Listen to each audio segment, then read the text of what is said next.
This is a graph that shows myelination through the different systems. This one's the one you notice the most is, and it's not easy to read, but it's the intercortical connections. The ones that connect across different cortical areas, it's the ones that integrate information. Okay, and those don't end up until, I think it's 10 to 30 years when that finally gets finished.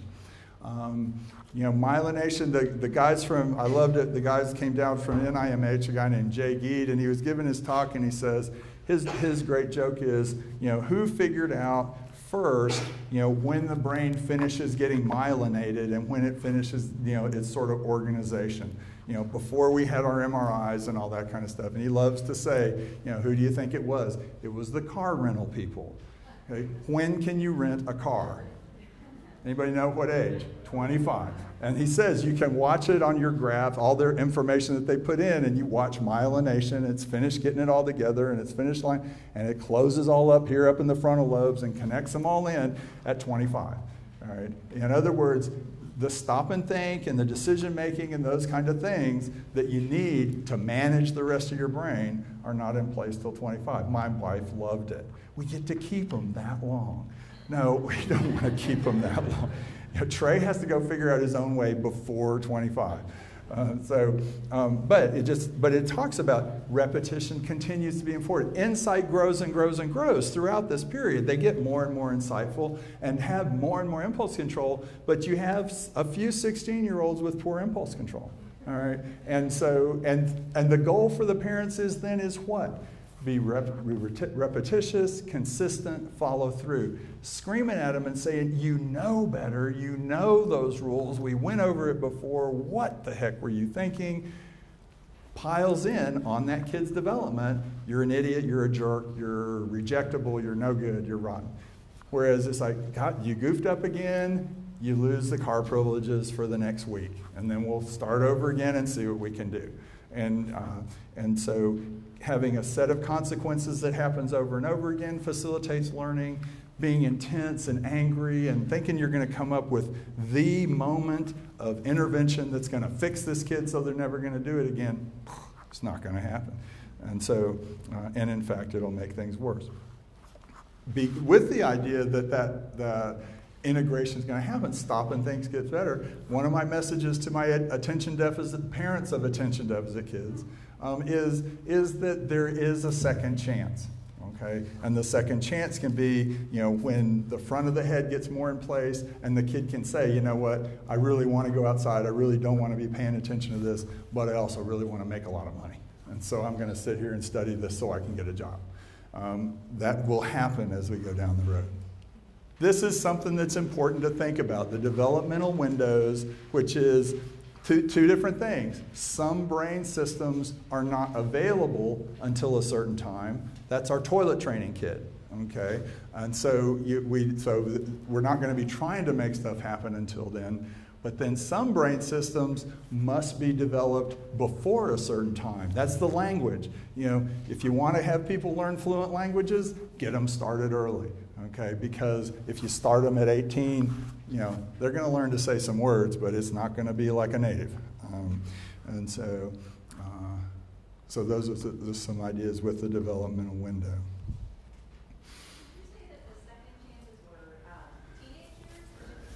The teenage years it gets better and better. It's not a yes or no. You know, it's like when I'm talking to a fourth grade parent of a attention deficit kid, it's like, oh my God, is this ever going to get fixed? Is he going to be on medication forever? And it's like, well, we have to wait and see. And he will develop more and more stop and think throughout his adolescent years and on up into adulthood. And the second chance is coming along then. Yeah. All right. A couple of the developmental examples. One's the attachment. You know, an example is the Romanian kids or the Eastern European kids that were languishing in beds for the first 8 years of their lives. When they get adopted, it's not an easy adopt. Lots of times, it's a sample that's screened by the fact that the ones I see are the ones that end up in my office. But there is a tendency toward not being able to have attachment and not being able then to rely on that sort of attachment, goodwill, I want mom to feel better kind of thing, being the primary motivation. Even if they feel thankful, they feel connected, they feel like it works, you're sort of working against a natural just feeling of, it makes me feel bad to see them hurt because when I was 1 and 2, the warmth and connection was being built in at that time. And so attachment is something that needs to develop early and in order to have it in the best way possible. Language development's another one. Hippocampal development is one of the ones where it's not going to be together, you're not going to have insight, you're not going to be able to use that as a self-control mechanism until later. This is just a summary of them. One down at the bottom is one that we've not addressed, and that is the activity in one system may affect the activity in another system. And what that's talking about is, again, is the idea that way back in the beginning, I gave you the example of how my assessment of do we want to medicate this very young child or not for attention deficit or for mood disorder or something like that. And it shifts my inclination toward, is it disrupting the development of the rest of the brain? He's not making his connections over and over again with regard to language because he's just looking around like this all the time. He's not making connections in terms of discipline and that kind of thing because he just doesn't follow through the steps all the time. If I have a sense that that's happening for this kid, then the idea of maybe we use medication for that so that then the rest of the brain, which is genetically ready, can make those kinds of connections happen. And so that's one of the things that I think about. Let's look at this for a minute. This is an example of an example of how I would use this. So what I have depicted here is 2 very successful kids, more or less.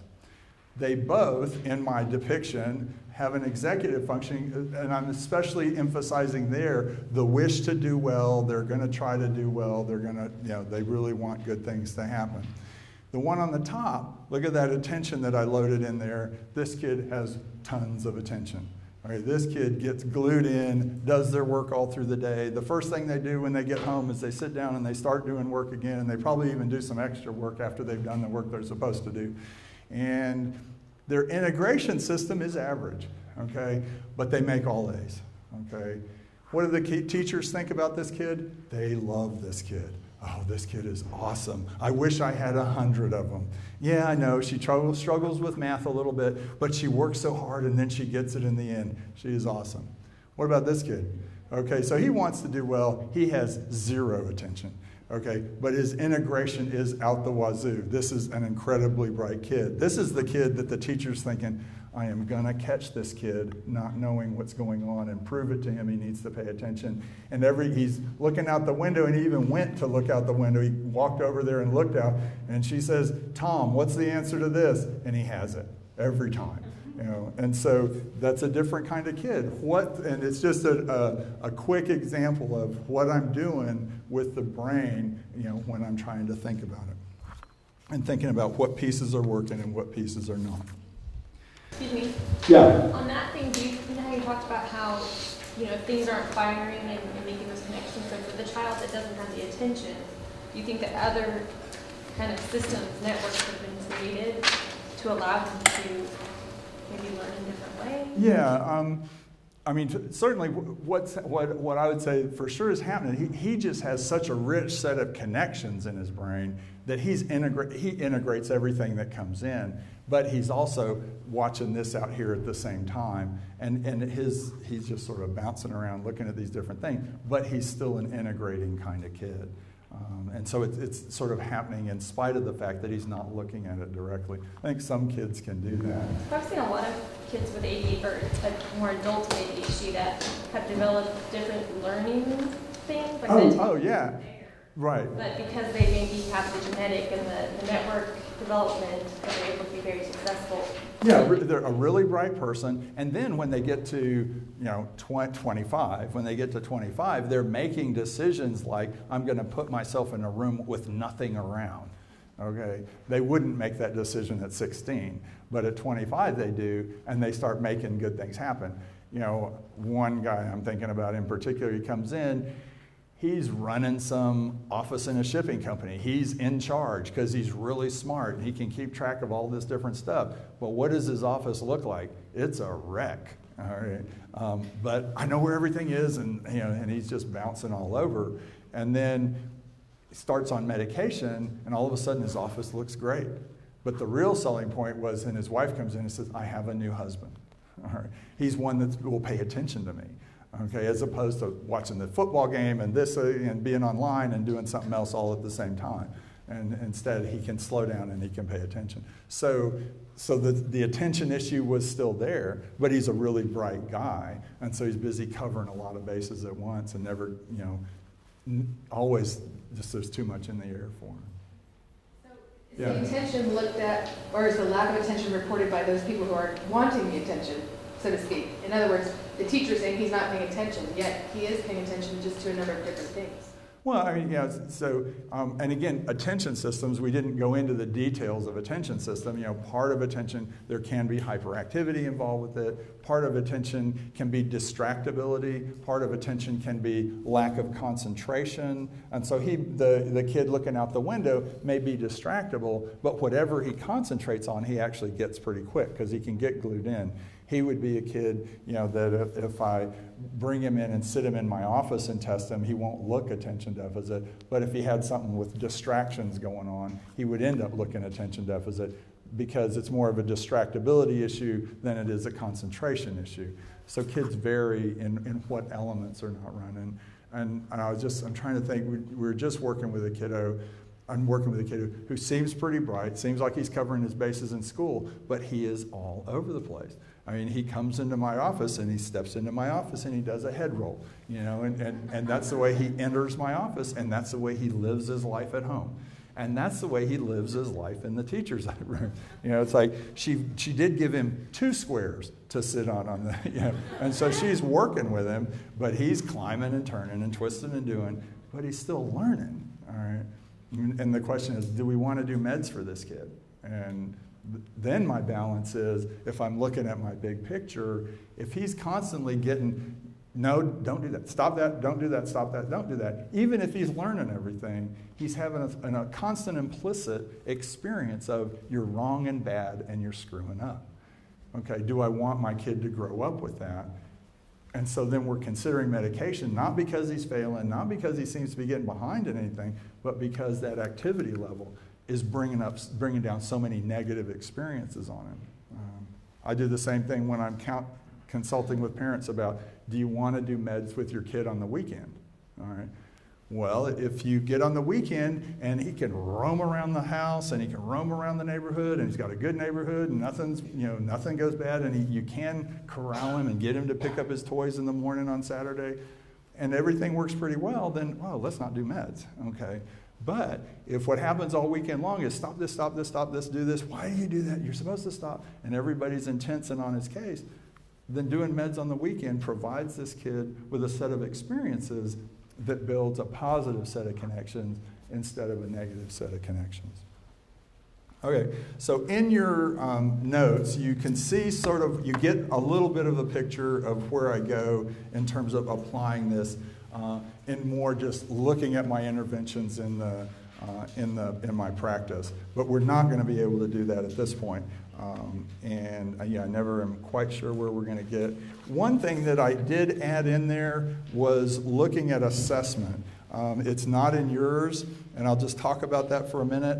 When I think of networks and assessment, okay, when I think of the brain, if I'm doing cognitive assessment, then I'm looking at input, process, output. In my big picture, I'm looking at that strip across the top, and where does, what gets in well for this kid? Does he hear it and he can learn it? Does he read it and he can learn it? And then does he integrate better when it's in front of him? Can he put his blocks together on the whisk but he can't express things verbally very well, and he doesn't know how a poem and a statue are alike on the WISC. So his visual spatial is strong and his verbal is weak in terms of reasoning. So I'm looking at all those different elements.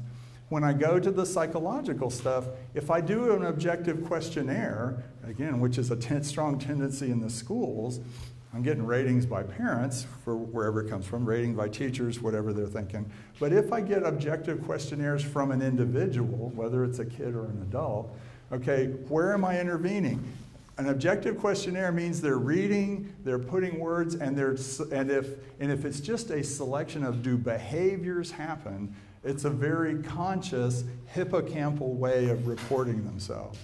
If I do the MMPI, which has a whole bunch of questions that lead to qualifications or qualifications in different areas of functioning, but they're really indirect, then I'm sort of getting to implicit kind of processes through the explicit read this and make your choice. But because the choice is sort of hard to see how they lead to different things, you get a little bit of connection with the underlying processes that are going on. But then, my love is the projectives. And there's, some people, why are we doing projectives? They're not valid and those kind of things. But the image of projectives is you got a picture or an ink blot sitting in front of you, and you show it to this person and says, what do you see? Okay, what makes them see things? They're implicit processes, they're networks that are already in place. And so whether it's the ink blots where they see two people beating each other up, okay, where'd that come from? It's like, or you see lack of connection, or you see lots of connection, or you see gloom and sadness, or you see excitement. It's not written on those cards, and there's lots of variety on how people respond.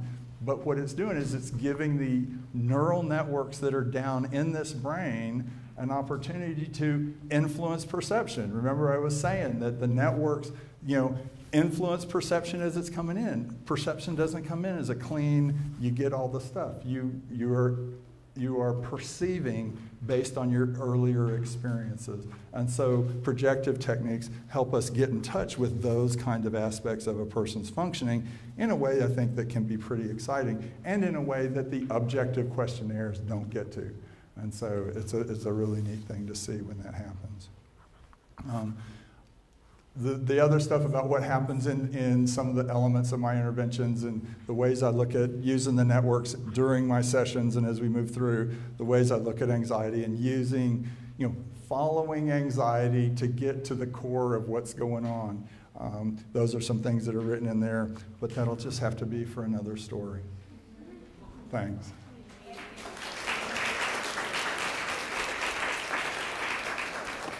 I